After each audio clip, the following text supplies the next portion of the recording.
አምሳሉ ካሳው የሚባሉት ተወካይ የካውንስል ተወካይ አውራራ ሲቲ ካውንስል ሜምበሩ ጉዳያችን ለፕሬዝዳንት ትራምፕ ደብዳቤ ጽፈዋል።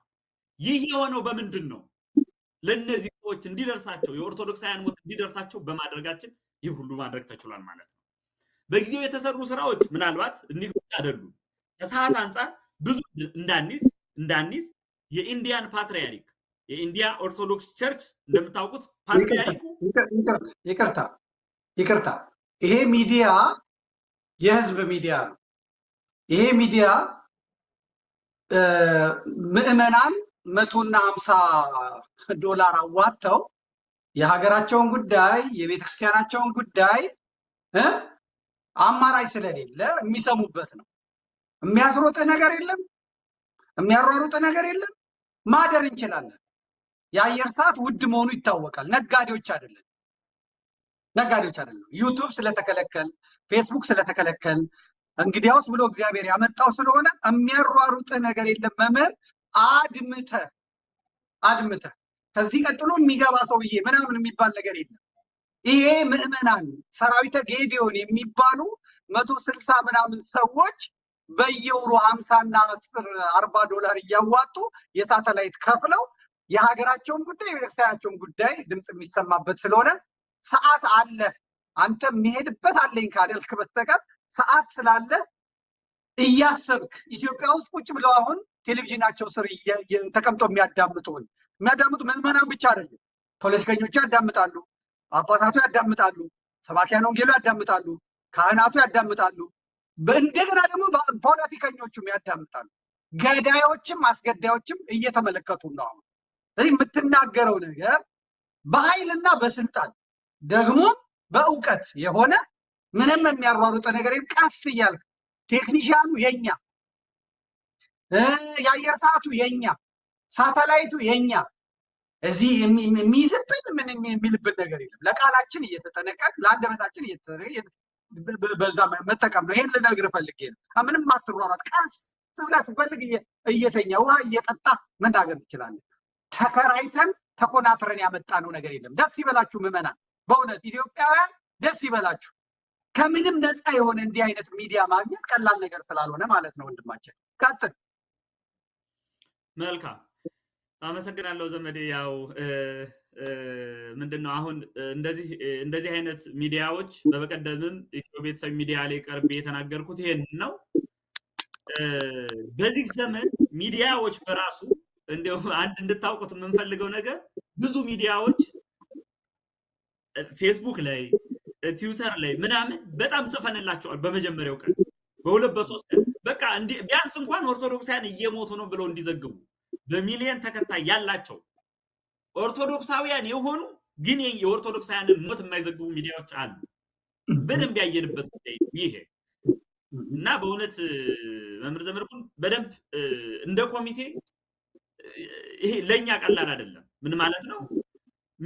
የኦርቶዶክሳውያንን ድምጽ የሚያስተጋባ በዚህ ሰዓት የኦርቶዶክሳውያንን ሞት ለዓለም የሚያዳርስ ሚዲያ በቃ ተመስገን ስላለን ብለን ነው የምናልፈው። ወደ ጉዳይ ልቀጥል። ይህ እንግዲህ የሚዲያ ዘመቻው 2 ሳምንት ነው የተካሄደው። ኦርቶዶክሳውያን በደንብ እንድታውቁት 2 ሳምንት ለ2 ሳምንት ቀጥ ያለ ለ24 ሰዓት በቲክታክ ላይቭ ነበር የሚተላለፈው። የተለያዩ የኮሚቴው አባላት አንዱ ለ8 ሰዓት፣ አንዱ ለ8 ሰዓት፣ አንዱ ለ8 ሰዓት። አሁን ከዚህ ጋር እንደምናየው በመግለጫችን ላይ ያካተትናቸው ነጥቦች ነበሩ። ምሳሌ አንደኛው አህጉረ ስብከቶች በሀገር ውስጥ የሚኖሩ እንግዲህ ከ60 ምናምን በላይ አህጉረ ስብከቶች አሉ፣ መግለጫ ያውጡ የሚል አቋም ነበር። የኦርቶዶክሳውያንን ሞት ይዘግቡ የሚል መግለጫ ነበር። በዚህ ሂደት ውስጥ 9 አህጉረ ስብከቶች መግለጫ አውጥተዋል። ምናልባት በፐርሰንት ስናሰለው እንደው 5-4% እንኳን አይሆንም ካሉት አህጉረ ስብከቶች የኦርቶዶክሳውያንን ሞት ለመጋራት የፈቀዱ ማለት ነው። አጥቢያዎች ዝክረ ሰማዕታት ጉባኤ እንዲያዘጋጁ በደንብ እየቀሰቀስን ነበር። አጥቢያዎች እንደው እንደ ሳምፕል ወይ ደግሞ እንደ አርአያ የሚሆን አንድ ቦታ ልናገር። ደሴ ደብረ ሰላም መድኃኔዓለም ይመስለኛል። ምናልባት የስሙን የቦታውን ስም ከተሳሳትኩ እርግጠኛ አይደለሁም፣ ግን መድኃኔዓለም ደሴ መድኃኔዓለም ቤተክርስቲያን ህዳር 7 ቀን በቅዱስ ጊዮርጊስ ዓመታዊ ክብረ በዓል ላይ ህዝቡን ሰብስበው ምህላ አድርገው ተላቅሰው የአርሲ ጉዳይ የኛ ጉዳይ ነው እኔ ያልተገደልኩት አሁን አርሲ ስላልሆንኩ ነው ብለው ይህንን ጉባኤ ይዘውልን ሂደው ነበር። እዚህ ጋር እንደምናየው ማለት ነው በደንብ ለዓለም እንደዚህ በከተማ ሁሉ ቅስቀሳ አድርገው ማለት ነው። ይሄ ቀላል አይደለም። ሌሎቹ ከዚህ እንዲማሩ ነው የሚያስፈልገው። በኦርቶዶክሳውያን ጉዳይ እኔ አሁን መምህር እኔ አሁን ያልሞትኩት እማምነው አርሲ ስላልሆንኩ ነው። ፔሬድ አርሲ በሆን ኦርቶዶክስ ነኝ ይገሉኛል። የትም ዓለም ላይ ያለን ኦርቶዶክሳውያን ያልሞት ነው አርሲ ላይ ስላልሆን ብቻና ብቻ ነው። ስለዚህ ይህንን ለማድረግ እንግዲህ ደሴዎች በጣም የሚያኮራ ስራ ሰርተዋል። ከዛ በተጨማሪ በዚህ ሂደት ውስጥ ህዳር ሚካኤል እና ህዳር ጽዮን ላይ ሁለቱ ላይ ከዚህ ጋር እንደምታዩቸው ኦርቶዶክሳውያን በሰላማዊ መንገድ ታቦት ሲወጣ ክብረ በዓሉ ላይ ትኩረት ለአርሲ ኦርቶዶክሳውያን አርሲ ትጣራለች እያሉ ለዓለሙ ማህበረሰብ በመላው ዓለም በአረብ ሀገራት የሚኖሩ ክርስቲያኖች እህቶቻችን በወልቂጤ፣ አዲስ አበባ፣ አጉስታ ጽዮን፣ ሌሎችም ቦታዎች እንደዚህ በምታዩቸው ሁኔታ ፍትህ ለአርሲ ኦርቶዶክሳውያን፣ ፍትህ ለአርሲ ኦርቶዶክሳውያን እያሉ ይጮሁ ነበር። ይህ የዘመቻው አንዱ አካል። ሌላው በዓለም አቀፍ ደረጃ ሰልፍ ተካሂዷል። በዚህ ዘመቻ ሰላማዊ ሰልፍ ለዓለም አቀፍ ማህበረሰቡ ለማሳወቅ አሜሪካ ዲኤምቪ ላይ ሰልፍ ተካሂዷል። ካናዳ ካልጋሪ ላይ፣ ኦስትሪያ ቬና፣ ጀርመን ሀገረ ስብከት ያዘጋጀው ጀርመን፣ ኮሎራዶ ዴንቨር ኮሎራዶ ላይ፣ ሌሎችም ቦታዎች ላይ ዝርዝረን ማንጠቅሳቸው እነዚህ ሁሉ ሰልፍ ወጥተው የኦርቶዶክሳውያንን ሞት እንደሚታወቀው አሁን ያለንበት ሰዓት ወይዘው አስቸጋሪ ነው። የብርድ ሰዓት ነው፣ የበረዶ ሰዓት ነው። ቢሆንም ግን በረዶውን ተቋቁመው እንዳያቸዋቸው አባቶቻችን ሌሎችም ኦርቶዶክሳውያን ለዓለም አቀፍ ማሳየቱን ቀጠሉ ማለት ነው። ከዚህ በተጨማሪ አንድ ሁለት ነገሮችን ለመጨመር ሚዲያው ላይ እነ ዲኤንኤ አፍሪካ እና ሌሎችን የመሰሉ ደግሞ ኤቭሪዴይ የሚጽፉ ፖስት የሚያደርጉ አካላት ተቋማት ጉዳያችን በየቀኑ ሪፖርት እያደረጉ 5 ሰው ሲገደል 5 ሰው ሞተ ብለን ስንልክላቸው ያን ሁሉ ለዓለም አቀፍ ማህበረሰብ ማድረስ ተችሏል። ይህ በማህበራዊ ሚዲያው ምናልባት ከቲክቶክ ውጭ ያለውን ነው እየተናገርኩ ያለሁት። ቲክታክ ላይ ስመጣ ምናልባት ቴክኒሽያኑ ማሳየት ይችላል። ቲክታክ ላይ ስንመጣ ግን በመላው ዓለም በአፍሪካ፣ አረብ ሀገራት፣ በአውስትራሊያ፣ አውሮፓ፣ አሜሪካ ኢቭን ካሪቢያን እና ላቲን ዴሴቶች ያሉ ኦርቶዶክሳውያን አይደሉም እነዚህ ሰዎች እንደምታውቁት ሂውማኒታሪያኖች የማንኛውም ሰው በነፃነት የማምለክ የመኖር መብት አለው ብለው የሚያስቡ የተለያዩ ሰዎች ዓለም አቀፉን ሚዲያ አጥለቅልቀውት ነበር። በሚሊዮን የሚታይ ቪው ያላቸው ሰዎች የኛን ሞት ዘግበውልናል። እንደ ሳምፕል 1-3-4 ቪዲዮዎችን እናያለን፣ እንመለከታለን። እዚህ ጋር ልግባ። ከመጀመሪያው ጀምሮ እየተከታተላችሁ ከሆነ አድማጭ ተመልካቾቻችን መነሻውን ተመልከቱ፣ የደረስንበትን ተመልከቱ፣ ውጤት እንደሚገኝ ተመልከቱ። መናበብ ካለ የሚመጡ አጀንዳዎችን መስበር ከተቻለ ከብዛታችንም አኳያ ከጥራታችንም አኳያ ነገሮችን በሙሉ ማንቀለብስበት ምክንያት እንደሌለ የሚያሳይ ነገር ነው እያየን ያለ። ይሄ አጀንዳዬን አልቀይርም የሚለው ነገር እኔ ስጠቀመው እንደ ቀልድ ነበር የምጠቀመው። ትዝ ይልህ እንደሆነ የሆነ ነገር ይመጣና ልክ አጀንዳ ሲመጣ ብቻዬን ነኝ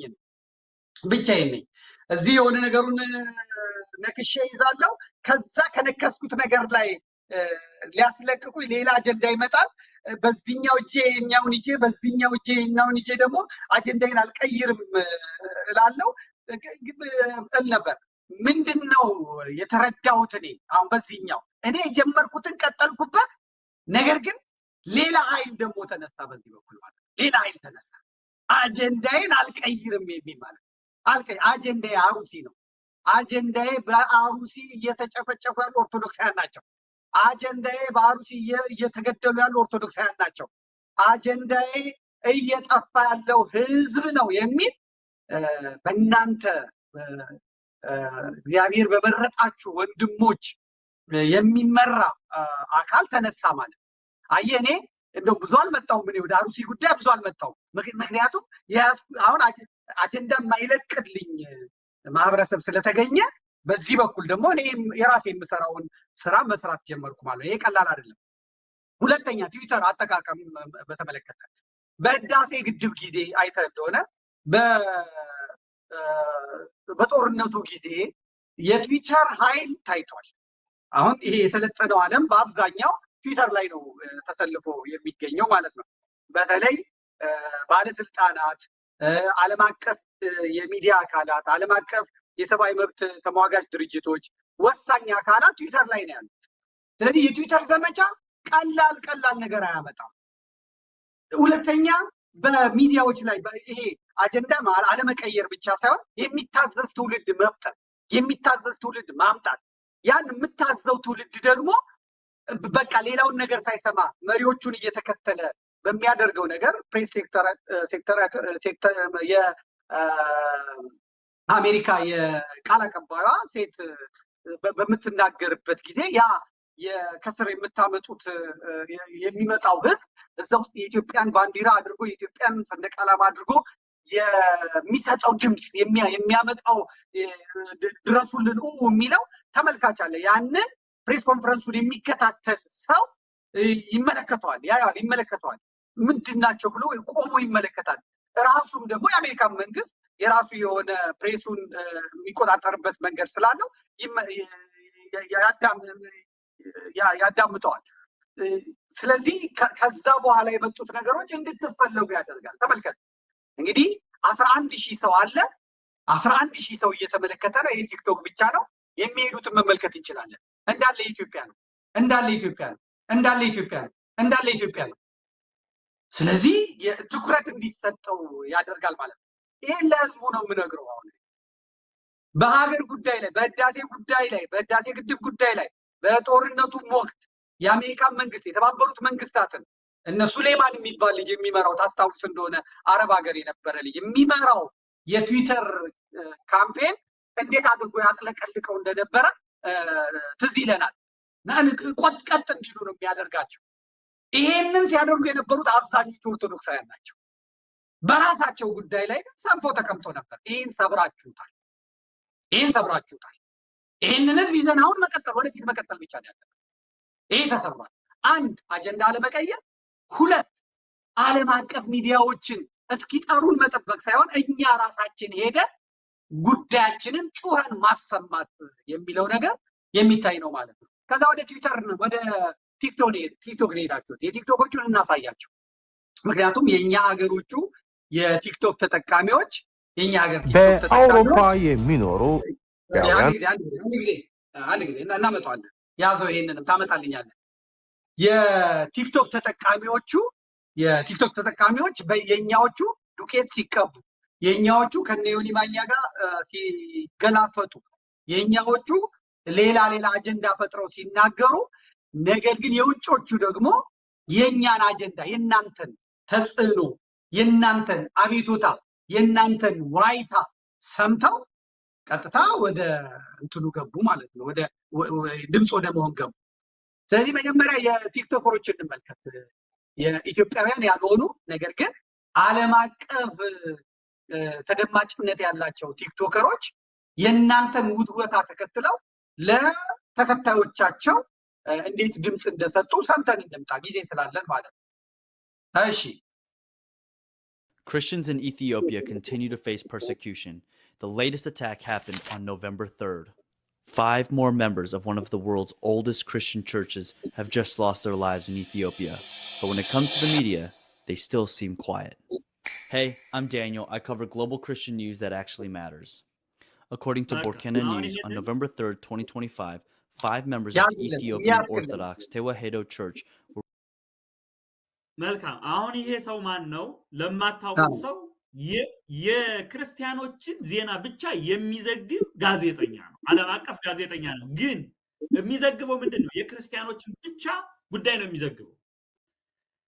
የኢትዮጵያ ዋን ኦፍ ዘ ኦልደስት ካንትሪ ናላት፣ የክርስቲያኒቲ ካንትሪ፣ በጣም ረጅም እድሜ ያስቆጠረች፣ ግን ሲገደሉ ማንም የሚዘግብላቸው የለም ብሎ ራሱ ይሄ ሁለተኛ ቪዲዮ ነው። ሌላ አንድ ቪዲዮ አለ 25 ክርስቲያኖች በአንድ ቀን ሲገደሉ፣ ይሄ በ5 ሲገደሉ ያለው ለማብራራት ያክል ነው። ሌሎችን ደግሞ ሰምተን እንመጣለን። እሺ ቀጥል። ቴክኒሻን አጫውትልን። መምህር ከ40 በላይ ናቸው። ምናልባት ቪዲዮዎቹ ከ40 በላይ ቪዲዮዎች አሉ እጃችን ላይ ምናልባት በፌስቡክ በተለያዩ ፕላትፎርሞች በጊዜው ሸር ስናደርጋቸው ነበሩ። በህግ አምላክ የቴክኒሻኑ ድክመት ነው ይሄ። lost their lives in the Oromia region. The full circumstances remain under review, and no official explanation or acknowledgement has yet been released by local authorities. However, church leaders describe this as another hardship affecting their members in the Oromia region. While independent verification of details is still limited, it does follow a pattern of Ethiopian Christian persecution that we've seen. Literally just a few weeks ago, in October 2025, we reported on another 25 lives lost, Christian persecution happening in Ethiopia. Organizations such as Open Doors USA continue to express concern about rising insecurity for faith communities in parts of Ethiopia affected by ongoing regional conflicts. Family, please continue to pray for the church in Ethiopia. ይሄ እንደምታዩት መጨረሻ ላይ ያስቀመጠው አንድ ነጥብ አለ። ኦፕን ዶር ምናምን የሚባሉ እንደዚህ ሰው ሲገደል ምን ሲል የሚዘግቡ ተቋማት አሉ። አድሬስ እያደረጋቸው ነው ሜንሽን አድርጎ ዝም አትበሉ ዘግቡ እያለ ይህ ምንድነው? ቅንጅት ነው። እኛ እናደርሳለን ዴሊቨር እናደርጋለን ለነዚህ ሰዎች። እነዚህ ሰዎች ደግሞ ኮኔክሽን አላቸው ትልልቅ ተቋማት ጋዜጠኞች ናቸው። በኋላ መጣበታለሁ። አሁን ወደ አሜሪካው ስንመጣና እዚህ አይነት ዓለም አቀፍ ሽፋን ያላቸው በሚዲያ በቲክታክ ብቻ አይደለም እነዚህ ሰዎች የሚሰሩ የራሳቸው ዌብሳይት ያላቸው የራሳቸው ጉዳይ ያላቸው ቅድም እንዳያችሁት 25 ሰው ያለ መጀመሪያ ሁለተኛው ላይ 5 ሰው እያለ ፕሊዝ ፕሬይ ፎር ኢትዮጵያን ኦርቶዶክስ ክርስቲያንስ ነው የሚለው መጨረሻ ላይ ጸልዩላቸው ይላል። እስቲ የቀጣዩን ደግሞ ሰምተን እንምጣ። ይቅርታ ቴክኒሻን፣ አሁን እንግዲህ ቤተኛ ሆነሃል ማለት ነው። እንደ እንግዳ እንደ ተጋባዥ ወጥቶ እንደሚሄድ ሳይሆን ወራሽ ነህ፣ የቤቱ ወራሽ ነህ። በፈለጋችሁ ሰዓትም ደግሞ ፕሮግራም ይዘጋጅልን ብላችሁ ፕሮግራም ማዘጋጀት እንችላለን። ሁለተኛ ስብሰባም ሲኖር የአሜሪካ መንግስት ጋር ስገቡ ላይቭ በቀጥታ ለህዝብ ማስተላለፍ እንችላለን። የራስ ነው ማለት ነው። ተግባባን? እንደ እንግዳ ራስን እንዳታይ ቀጥል እንግዲህ እያልክ ራስ መድረኩን ወደ መምራት ግባ። እኔም ሌላ ስራ እየሰራው ማለት ነው። አሳይ፣ ቀጥል፣ ቶሎ በልለት ቴክኒሻን አቁም ሲል አቁምለት። And as we do in the Orthodox Church, certainly at my parish for the past several months, we have been praying for our Ethiopian brothers and sisters. What is happening there is atrocious. And of course, you're barely hearing about it in the West. Dare I say it, Protestants don't know much about Orthodoxy. And of course, they know even less about the Ethiopian Orthodox Church. To my brother, Hanikin, I wanted to respond to you as well. You reached out, and I appreciate you, brother. You were kind of mentioning in light of Black History Month, you wanted some thoughts on the... እዚህ ጋር እንደሰማችሁት የሚያመሰግነው ሰው አለ። ይህ ሰው እንዲደርሰው ያደረግንበት መንገድ አለ ማለት ነው። ስላደረሳችሁኝ ጉዳዩን ሌላው ዓለም ፕሮቴስታንት ስለ ኢትዮጵያ ብዙ አታውቁም። ስለ ኢትዮጵያ ክርስቲያኖች የኢትዮጵያ ክርስቲያኖች ግን ብዙ ታሪክ ያላቸው እያለ እየጠቀሰ ነው። እዚህ ጋር እንደምትሰሙት ያደረሰውን ሰው እያመሰገነው ነው። ይህን ጉዳይ ለሱ ያደረሰውን ሰው እና እዚህ በኋላ የሚለውን እንስማው። ይቀጥል። Ethiopian church. It's really interesting, and I think you'll find it interesting. I've actually had the pleasure of attending 2 parishes. One several years back was a Bulgarian Orthodox church, and we had a fairly large number of Eritrean and Ethiopian members of the church who are regular attendants of the Divine Liturgy.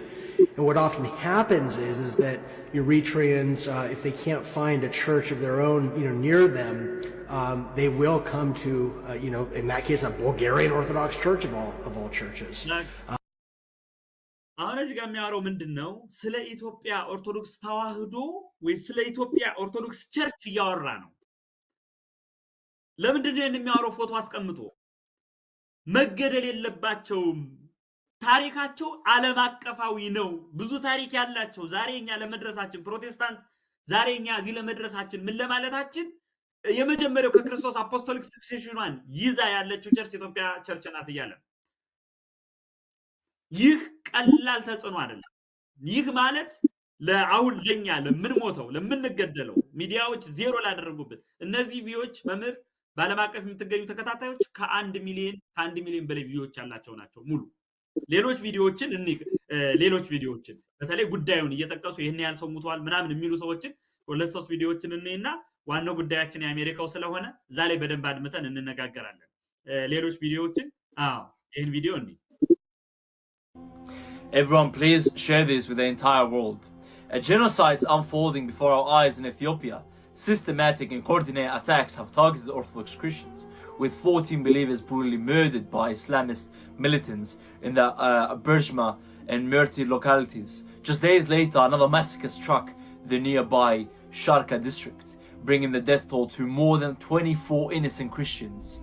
Eyewitnesses and church sources described the assaults as deliberate and ruthless. Homes burned, families torn apart, and several people kidnapped. Local residents have accused regional authorities of failing to protect civilians, despite repeated warnings about rising religious hostility towards Orthodox Christians.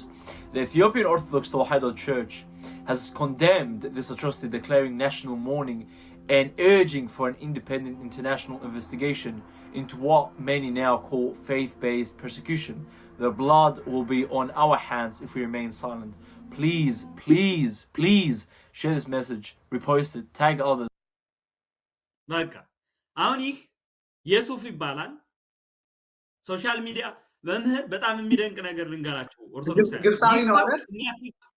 ግብፃዊ ነው ላይቭኛ ቲክታክ ላይ ቁጭ ብለን ከኛ ጋር ላይቭ መጥቶ ቁጭ ብሎ ይጽፍ ነበር ቮይስ ፎር ምናምን ይያል አይዟችሁ አለንላችሁ ይያል የሚለውን ሰምታችሁታል በደንብ ሪጂናል ሎካል ገቨርንመንቱ ለሚሞቱ ሰዎች ምንም ይያል እንዳልሆነ ሰዎች ሲሰደዱ ምንም ምላሽ እየሰጠ እንዳልሆነና ኢንቨስቲጌት እንዲደረግ ጉዳዩ ዓለም አቀፍ ተቋማት እንዲይዙት እባካችሁ ፕሊዝ ፕሊዝ ፕሊዝ ይያለ እየጮህ ነው እንደምታዩት ለኦርቶዶክሳውያን ለኛ ይሄ ጅማሬ ነው ምናልባት ዛሬ ከ40 ምናምን በላይ ያለም አቀፍ ሰዎች ጉዳዩን በደንብ እንዲተናገሩልናል ይህ ጅማሬ ነው ይህ የኦርቶዶክሳውያንን ሞት አላስቆመም ይሄው ዛሬ የሀገረ ስብከት ስራ አስኪያጅ ሲገደል እያየን ነው ይሄው ዛሬ ካህናት ሲገደሉ እያየን ነው ዛሬ በዛሬው ዕለት ዛሬ ምናልባት ኦርቶዶክሳውያን ዛሬኛ እንዲህ ማድረጋችን በሚዲያ መዘገቡ ሞቱን በቃ የሚያስቀረው ነው ብለን አይደለም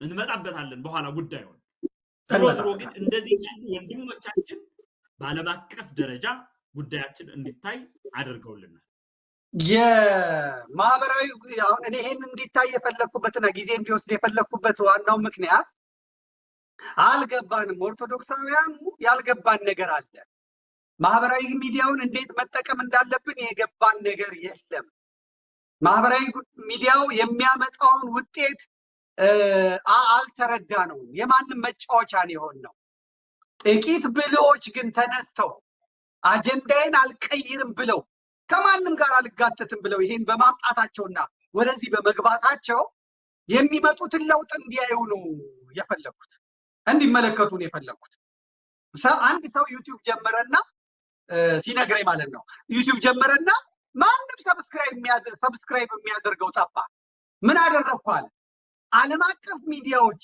20,000 10,000 ሰው የሚያይበት ጋር ገባውና አለ በእንግሊዝኛ ጻፍኩኛል 1,000 ሰው ነው የሚያስፈልገው ዩቲዩብ ለመጀመር በጣም ደሃ ነኝ ዩቲዩብ መጀመር እፈልጋለሁ ስለዚህ እዚህ ውስጥ ያላችሁ ሰዎች ሳንቲም አይደለም የለመንኳችሁ እቺን ገጽን ሰብስክራይብ አድርጉልኝ ብዬ ነጮቹን ለመንኳ ለዛ ማነው ትራምፕ ሲነጋገር ወይ ሌላ ሰው ሲያወራ ለገብቼ ጽፋለሁ አለ ያን ጊዜ ሰዎች ነጮቹ ምን ይጎዳናል ብለው ሰብስክራይብ አደረጉኝና ከፍ አደረጉኛል ስራ ጀመርኩ አለ ዛሬ ውጤታማ ነው ያዝ ማህበራዊ ሚዲያን ምንድነው የምሰራበት ምንድነው ማደርግበት ብሎ መጠቀም አለብን ለዚህ ነው አጀንዳ ሲመጣ እኔ ምናደደው አጀንዳውን ፈብሪካው ሲያመጡ ምናደደው ይሄንን የሰበራችሁት ይሄን ይመልከቱ ብዬ ነው ያረካለሁት ሌላው በጣም ብዙ ሰው የሚያየው ልጅ አለ እንመልከተውና እንምጣ ይሄ እናንተ ውጤት ነው ማለት ከናንተ ጋር እንዲቀመጡ ነግበኔ ነው እንዲሉ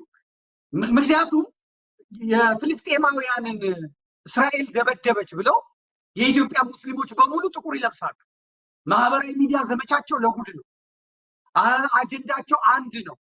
በኢዳቸው በሶላታቸው ወቅት የፍልስጤምን ባንዲራ ለብሰውት የፍልስጤምን ባንዲራ እያውለበለቡ ነው የሚሄዱት። ይሄ የእምነት አንድነት አለን ስለሚሉ ማለት ነው። እኛ ኦርቶዶክሳውያን ዓለም አቀፍ ትኩረት ይስባሉ። ምን ይላሉ በእነሱ በኩል? እኛ ግን ይህን የመጠቀም ይሄን ልምዱና እንትኑ አልነበረንም። ይሄን ስለሰበራችሁ ይሄን በማድረጋችሁ የመጣውን ውጤት በኋላ እንመለከታለን። አሁን እንዲመለከቱ ነው ፈልገው። ብዙ ቲክቶከሮች ቁጭ ብለው እያዩን ነው። ብዙ ቲክቶከሮች እያዩን ነው። ብዙ ዩቲዩበሮች እያዩን ነው። እኔ ፔጅ ላይ ከጀርባ ነው የሚቀመጡት፣ ከፊት ለፊት አይመጡም። ከጀርባ ቁጭ ብሎ 20 30 40 ሺህ ሰው ቁጭ ብሎ እያየ ከቴሌቪዥኑ ውጪ ማለት ነው። ኦርቶዶክሳውያን የሆናችሁ ቲክቶከሮች ልምድ እንድትወስዱ ምን ማድረግ ምን መስራት እንዳለባችሁ እንድታዩ ነው እየፈለኩ ያለሁት ማለት ነው። ቀጥሎ ያለውን ቲክቶከር አይተን እንምጣ። ወደ ስንት ሚሊዮን ተከታይ ያለው ቲክቶከር አለ? አንድ ጊዜ አጫውትልን ወንድማችን ቴክኒሻን። Raise your voice, the world must. ይሄኛው ሰው ሌላ አንድ ልጅ አለ፣ ፍጠንልን። ይሄኛው ነው። How many more people have to die before the world pays attention? In October 2025, more than 25 Ethiopian Orthodox Christians were killed in the RC region of Oromia, murdered over the span of just a few days because of their faith. Families attacked, churches burned, lives taken, while most of the world never even hears their names. What's most disturbing is these are not just isolated events. Similar massacres have happened in the region of Zikwala, Jijiga, Arabagugu, and other regions across Ethiopia. The Ethiopian Orthodox Tewahedo Church, one of the oldest Christian churches in the world, has confirmed these killings through its Holy Synod. But the violence continues year after year with little international response. Ethiopia is a land in East Africa, a nation of over 130 million people, home to more than 80 ethnic groups and multiple faiths. Yet today, one of its largest and oldest faith communities is being systematically targeted for praying, fasting, for bearing the cross. Where is the outrage? Where are the calls for justice? No one should have to die for believing in God. Not in Ethiopia, not anywhere. We're calling on lawmakers, human rights organizations, and faith communities worldwide. Speak up. Demand an investigation. Protect the innocent. Silence enables violence. And the silence right now is deafening. To everyone watching this, don't scroll past. Share this video. Tag your representative. Use your voice because theirs was taken. Stand with the Ethiopian Orthodox faithful. Stand for justice. Thank you. ይሄኛውንም እንጨምረውና አንድ ላይ ወደ ሁለቱንም አንድ ላይ እንሄዳለን። ለምን ይሄ ደግሞ የናይጄሪያ ጉዳይ አለ። አሁን የምናያይዘው ጉዳይ የምንመጣበት ይሄ ጉዳይ እየተገደሉ ያሉ ሴሪያኖች፣ አርሜኒያኖች፣ እነ ናይጄሪያኖች በበቀደም አብረን አንዱ ስብሰባ ከነበርናቸው ሰዎች ውስጥ አንዱ የሚለውን እንስማለን። Guys, we have to pray for the people of Ethiopia. According to reports and according to what I'm seeing right now, there's a massive killing that is currently going in Ethiopia. Right now, Christian Orthodox people, they are being slaughtered in Ethiopia. Some of them are believed to be slaughtered by the Ethiopian police force, by the Ethiopian government. It is not yet confirmed if the Ethiopian government has a hand in it, but I think it is confirmed that so many Islamic groups in Ethiopia are slaughtering Christian Orthodox people. So let's pray for them, bro. In Africa now, everywhere in Africa, every country in Africa, it is fight. The countries that are even a little bit peaceful, you see that they have problem with Nkuduna Trump's country. May God protects us in East Africa. Everybody, guys, pray for the Ethiopian people, guys. Pray for them. I'm just waking up from sleep now and I'm seeing the news. Bye. እኛ እየተገደልን እንደዚህ ማለት አቅቶናል። እኛ ኢትዮጵያውያኑ ኦርቶዶክሳውያኑ እየተገደልን የሚል እንኳን የለም። ከለቅሶ በላይ ነው በነገራችን ላይ ይሄ ቪዲዮ። ከዚህ በላይ የሚናገርበት ወርድ ያለው አይመስለኝም። ይሄ ሰው ለኔ ሐዘኑን እዚህ በላይ የሚገልጽበት ወርድ ሊኖር የሚችል አይመስለኝም።